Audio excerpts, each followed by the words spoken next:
Assalamualaikum warahmatullahi wabarakatuh. Ada bro ya yang ngomong bicara-bicara soal uji oli ya.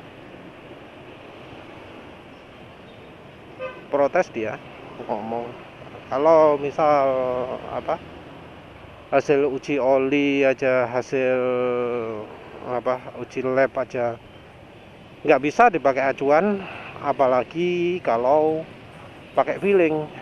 Ya aneh ya. Yang namanya dipakai itu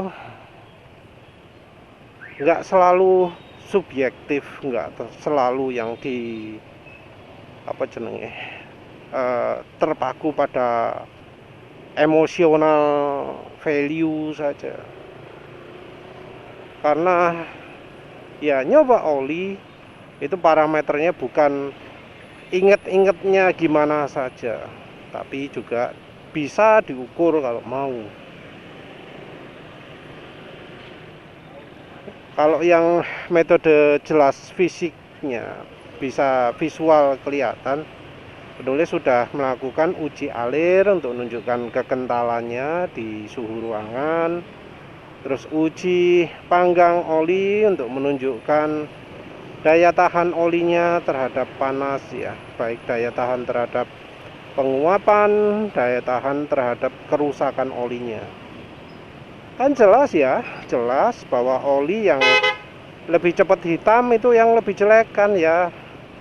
Oli yang lebih cepat habis itu kan yang lebih cepat jelek kan, yang lebih cepat rusak yang jelek kan ya. Nah entah mengapa kok yang begitu itu kok diabaikan. Karena ya harusnya uji oli itu kan sesuatu yang bisa diukur. Nah padahal jelas bisa diukur, bisa dikuantifikasi, bisa dibandingkan pakai uji panggang oli. Kenapa kok nggak diterima ya, aneh toh ya. Nah oli diuji dengan dipakai itu disebut sebagai uji feeling ya. Padahal sebenarnya nggak begitu tepat. Karena feeling itu kan sesuatu yang relatif. Nah, kalau misalnya merasa ujinya itu terlalu relatif, terlalu sulit diukur, ya gimana caranya lah bisa diukur? Kayak contohnya lah, pakai uji 0-100 kan jelas angkanya. Biasanya 0-100 bisa di kisaran 16 detik, begitu pakai oli ini jadi 18 detik. Kan itu jelas kan bedanya ya. Wis gampang lah. Bisa dititeni. Apalagi soal top speed. Jalan gitu paling kencang cuma 108 kan ya harus curiga. Atau bila akselerasinya mencapai 100-nya gampang dan mudah, itu kan bisa kelihatan. Kenapa itu disebut feeling? Kan kayak gitu itu ya.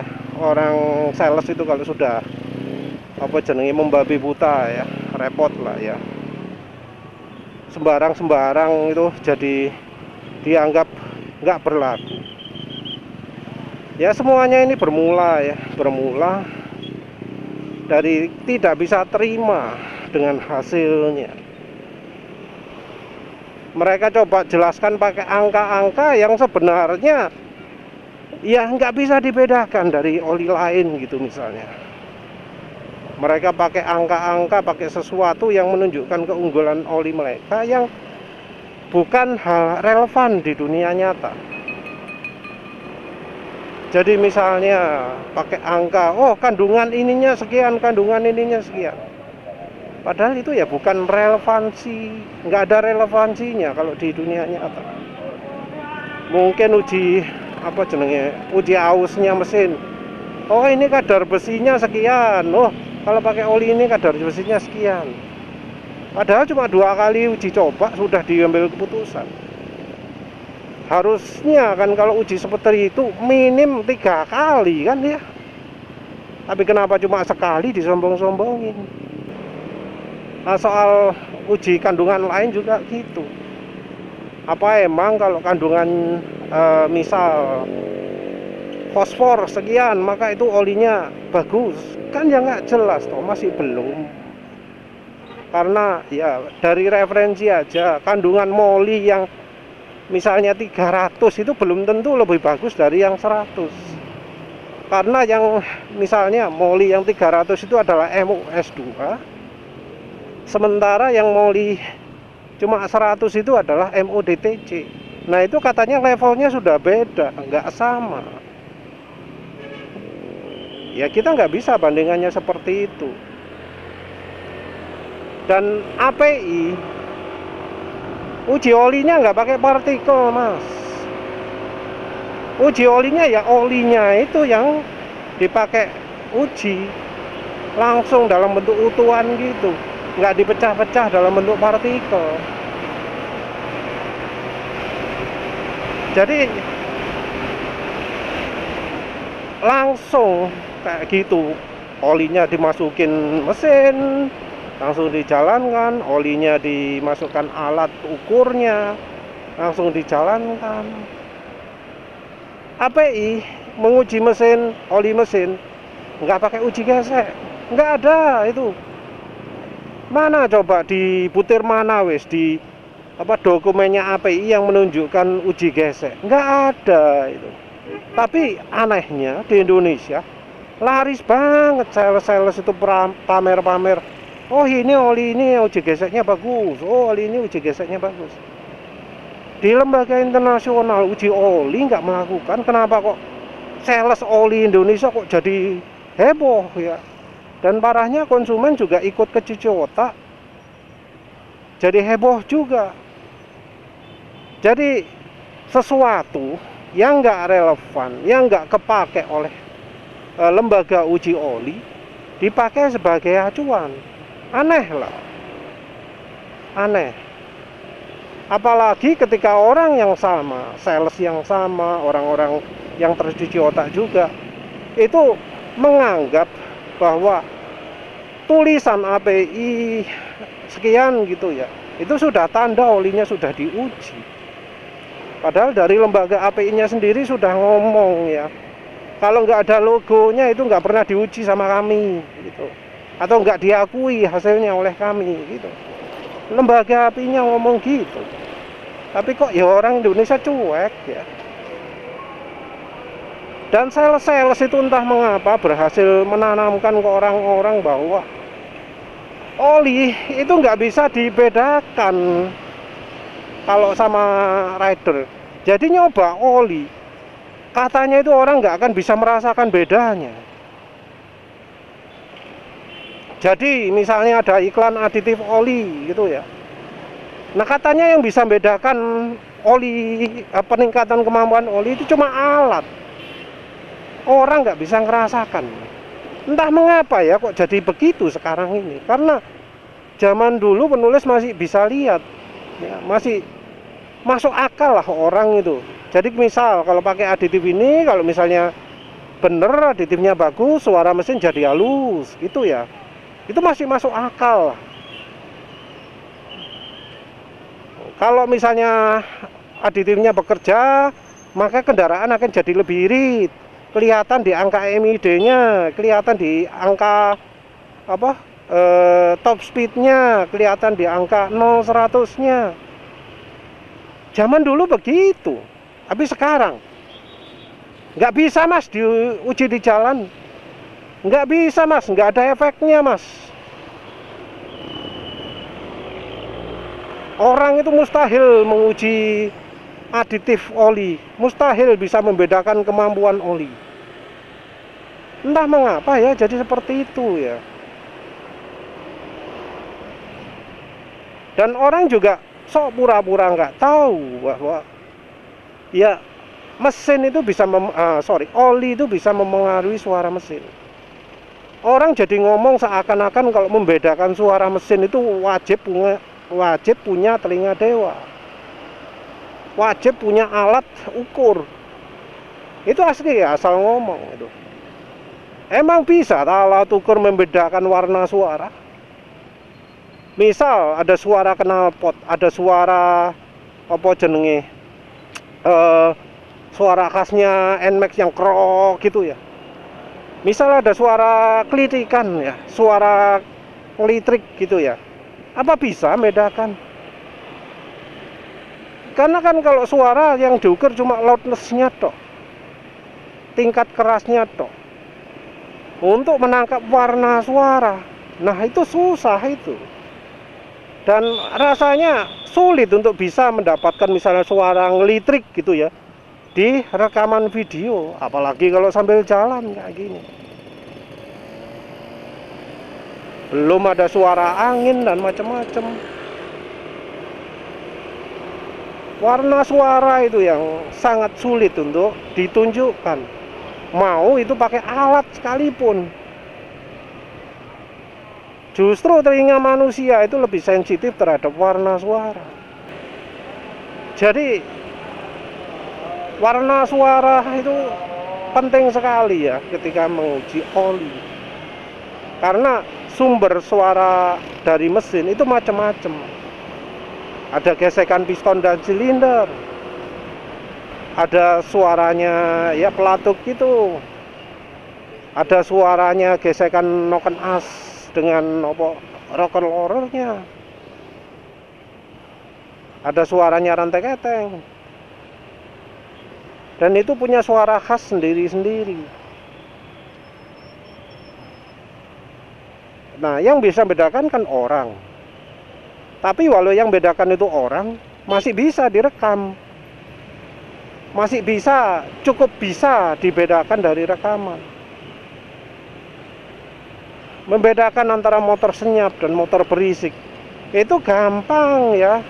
Tinggal dibedakan dengan motor lain.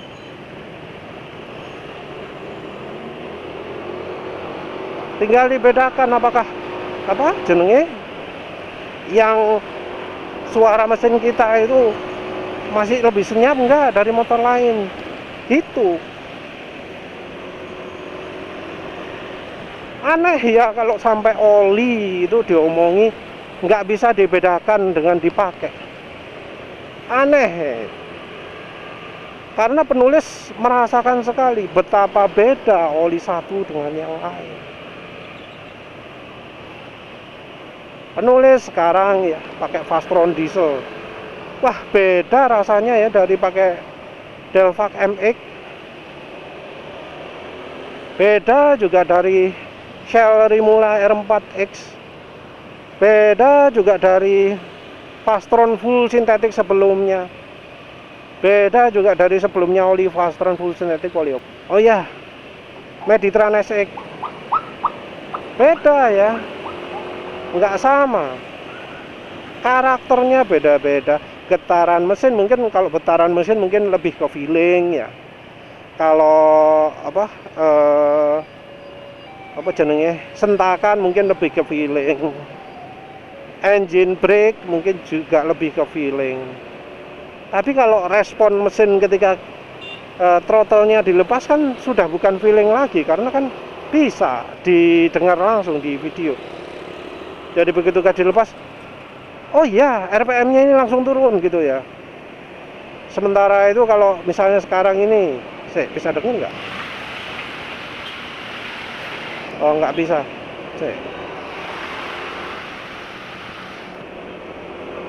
Kalau bisa dengerin suara throttle-nya, suara mesinnya itu nggak murni 100% mengikuti throttle. Jadi begitu gas dilepas ada masih agak tinggi RPM-nya daripada ketika pakai terakhir mobil Delvac MX. Jadi waktu review Delvac MX penulis tunjukkan respon suara mesin ketika gasnya dilepas di pemakaian 80 berapa gitu ya. Nanti ini penulis tambahkan juga ketika oli Fastron diesel ini yang sudah dicampuri minyak goreng, yang sudah dicampuri oli samping, itu ketika dilepas gasnya gimana.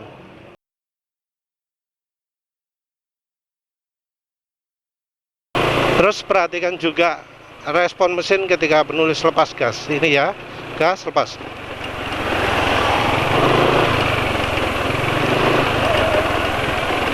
Jadi ketika gas dilepas, itu mesinnya kayak langsung ngerem gitu ya. Jadi ini cirinya olinya sudah nggak licin lagi.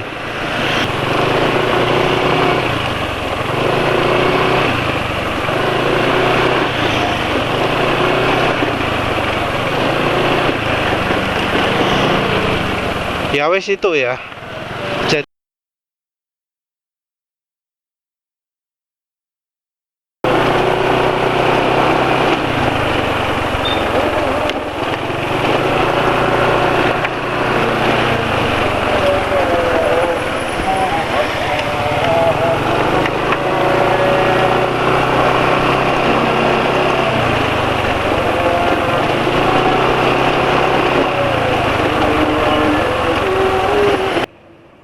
tapi ini ketika dilepas gas nggak langsung turun RPM-nya. Suara mesinnya juga masih termasuk halus ya. Jadi ingat rasanya ketika pakai Fastron full sintetik ya. Cuma Fastron full sintetik lebih encer lagi. Ya tapi intinya lah ya, yang namanya oli itu ya pasti bisa dirasakan. Kalau nggak bisa dirasakan, nggak akan ada tulisan macam-macam di belakang bungkus oli yang ngomong mesin jadi makin halus, yang ngomong getaran mesin berkurang, yang ngomong performa motor tetap prima. Tetap prima itu artinya ya apa? Top speed tetap kayak motor baru, akselerasi kayak motor baru, kayak gitu. Iritnya juga tetap irit. Itu adalah sesuatu yang bisa diukur. Dan itu bisa dilihat ketika olinya dicoba. Jadi nyoba oli pasti akan memberikan pengaruh ke motor yang bisa dirasakan. Nah kalau sampai ngomong nggak bisa dirasakan perbedaan oli satu dengan yang lain, ya itu orangnya harus dipertanyakan. Itu orang sudah pernah nyoba oli lain belum? Sudah pernah merek apa? Pernah pakai oli yang beda-beda belum? Jangan-jangan ngomong gitu tapi seumur hidup olinya cuma pernah pakai AHM oil ya. Ya jangan ngomong lah. Ya pantas lah kalau misalnya di orang-orang yang banyak ngomong oli itu nggak bisa dibedakan dengan dicoba. Itu rekomendasi olinya oli-oli jelek. Ya pantas lah ya.